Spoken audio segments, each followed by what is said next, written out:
都寂寞了，那什么凯撒罗英雄好身份呢？菲利吗 ？A 盘以下还可以 ，A 盘以上都拿不到哦。跟他差不多强就有叶娜哦，而且还不会背又疼又痛。最重要的是他寂寞就好哦。你看到对面的这个熊猫，直接2技能打出他沉默，1技能不到强化不过大招一开，把他越塔收掉。这里看到对面的这个甲虫2技能丢的他挽回他更惨了，把他死神就打出来之后再搭配队友把他收掉。这里还有一个这个泰山压顶想要收我们残血进场把他收掉。这里2技能打出对面的这个佩纳沉默，搭配队友把他收掉，还有2个想进场。一个人打得他们超惨，落荒而逃。那我教大家呢不用学费，可是呢，请在下方现在点个赞哦，大家，你的小小的点赞对我来说是最大的支持，对，就是你哦，小兄弟。本节目没有人赞助播出。Hi everyone， 我是 Matt Team 的窝窝，这次带来的是叶娜凯撒路排位赛的一个实战解说。那如果还没订阅窝窝频道的话呢，请先订阅，要不然的话就失去一个叫你上 S 的方法。那如果你也玩过叶娜或者是玩过凯撒路的话呢，请在下方点个赞。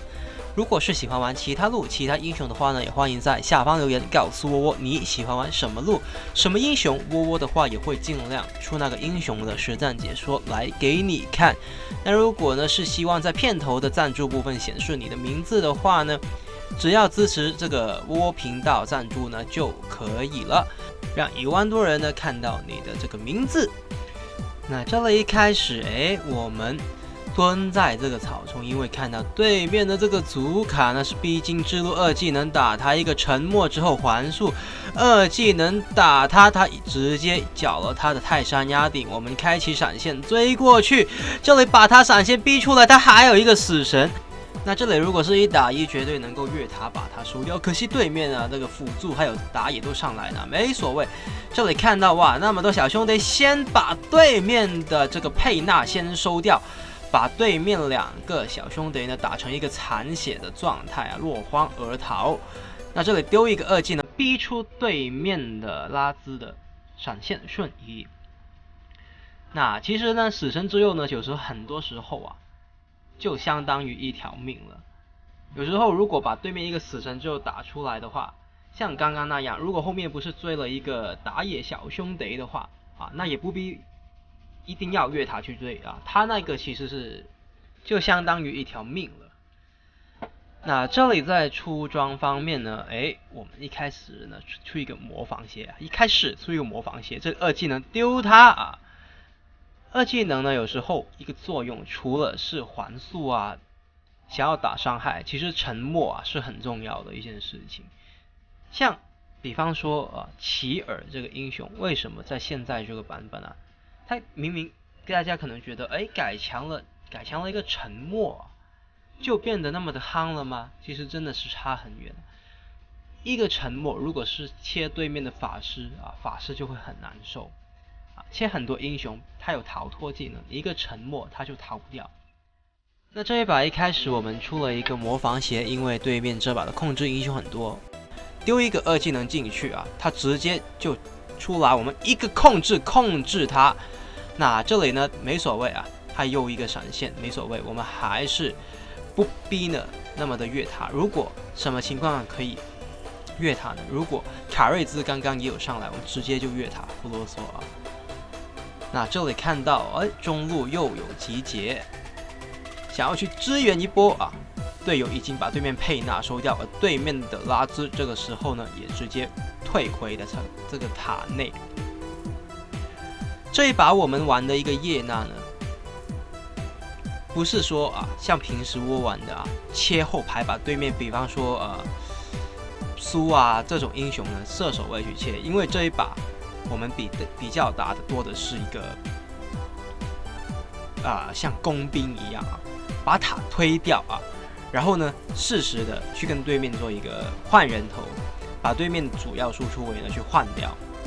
因为这一把呢我们切牌的角色也是蛮多的比方说卡瑞兹这个英雄原本呢就很搭瑟菲兹还有甲虫当然也是很搭。不过这一把原本是要拿这个青蛙的这个卡瑞兹的，可惜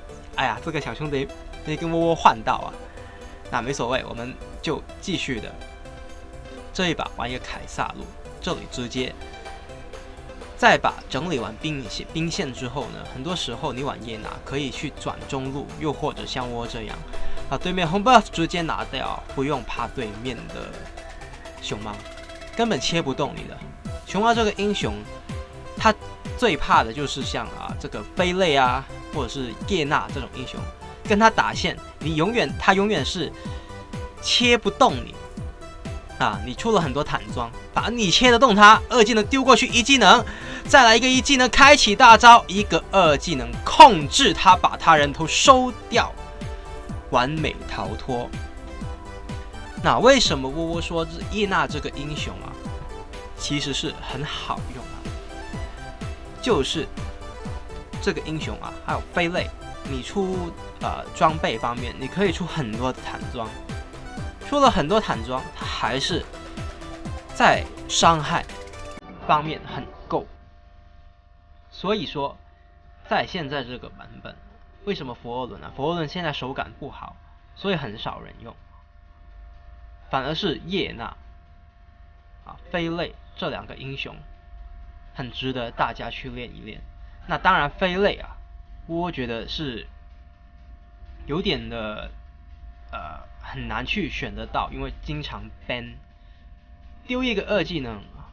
然后对面如果有人要来，直接就会被我们二技能一个环速，让对面的熊猫，其实我们刚刚呢，在看小地图的时候，拆塔的时候已经知道呢，他会在这个塔的附近，他想要来支援，丢一个二技能，直接把他的塔拆掉。值得注意的是，我们玩一个叶娜，刚刚一个泰山压顶，再加上他的一个强化普攻，还是没有把我们扣多大的血量，我们还有80%的血量。那这里呢，我们蹲在这个草丛啊，看一下有没有进场的这个机会。那甲虫小兄弟这个时间点呢，把兵线整理的话，我们有一个图人小兄弟，他去了补线。那这样的话呢，我们尝试的看一下能不能回包对面的甲虫小兄弟。先蹲一下在这里。然后直接缴一个闪现，他往回逃就没戏了，往前逃就会吃到我们的这个二技能啊，往回呢那就绝对的更加会被收掉，把对面两个英雄直接0换2。那这里的话呢，其实我们是可以逃的，我们血量不欠看，可是可以逃。那可是我们不能够放任我们的大野小兄弟让他换不到，宁愿牺牲自己，这里跟对面呢再一个1换1更赚。所以有时候在大家打排位的话呢，不太需要去注重自己的这 KDA 要有多漂亮多漂亮。当然 KDA 就是说战绩是很重要的一件事情，那可是比起战绩更重要的是胜利要把这一局赢了，那才是更重要的。像刚刚那一样，我们可以完全不丢人头那个人绝对可以逃那可是打野小兄弟就会被对面一个佩纳搭一个拉兹，很难打得赢他们。反倒是我们直接过去做一个1换1起码还换掉对面一个拉兹的小兄弟。这里看到对面的主卡二技能丢过去一技能他直接缴完他所有的位移技能逃脱。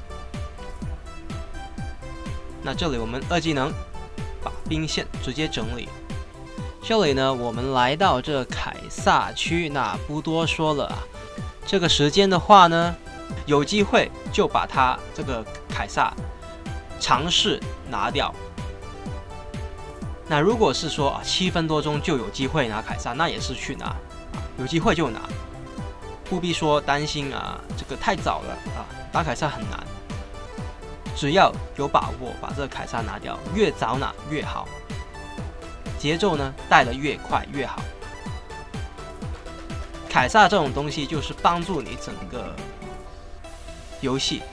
啊，帮助你那队把自己的节奏越打越快啊，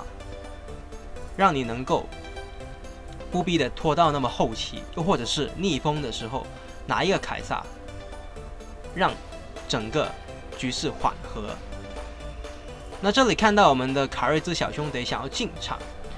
反而是看到上路有机接，这个时间点呢，我们的打野把对面的甲虫也收掉的话，只要再收多一个英雄，就直接可以一波局。那看到对面的拉兹，我们直接跟他做一个1换1也是值得啊，就把对面直接就一波赢了这场游戏的胜利了。感谢大家收看，我是 Matt Team 的我。喜欢影片的话呢，别忘了订阅、点赞和分享。感谢大家收看，我们下次再见，拜拜。